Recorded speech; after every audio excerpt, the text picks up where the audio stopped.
Part 2, Chapter 10. Kathy was there when I got home. She was sitting on the couch texting.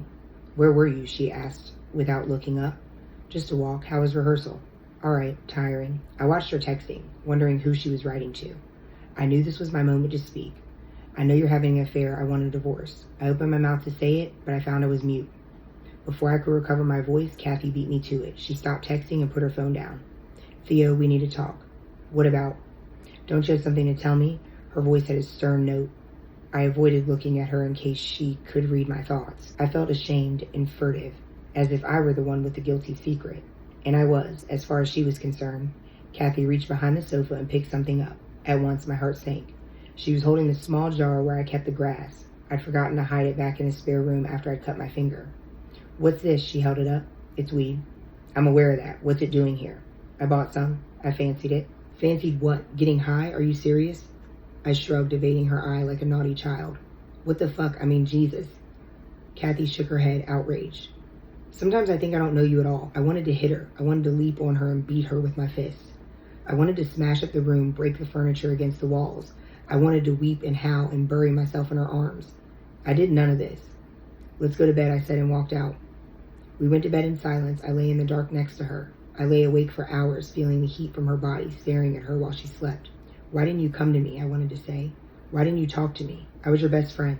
If you had just said one word, we could have worked through it. Why didn't you talk to me? I'm here. I'm right here." I wanted to reach out and pull her close. I wanted to hold her, but I couldn't.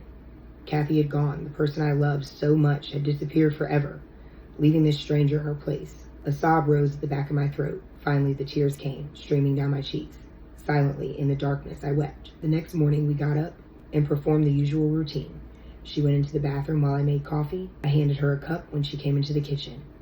"You were making strange sounds in the night," she said. "You were talking in your sleep." "What did I say?" "I don't know, nothing."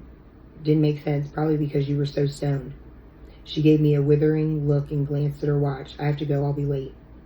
Kathy finished her coffee and placed the cup in the sink. She gave me a quick kiss on the cheek. The touch of her lips almost made me flinch.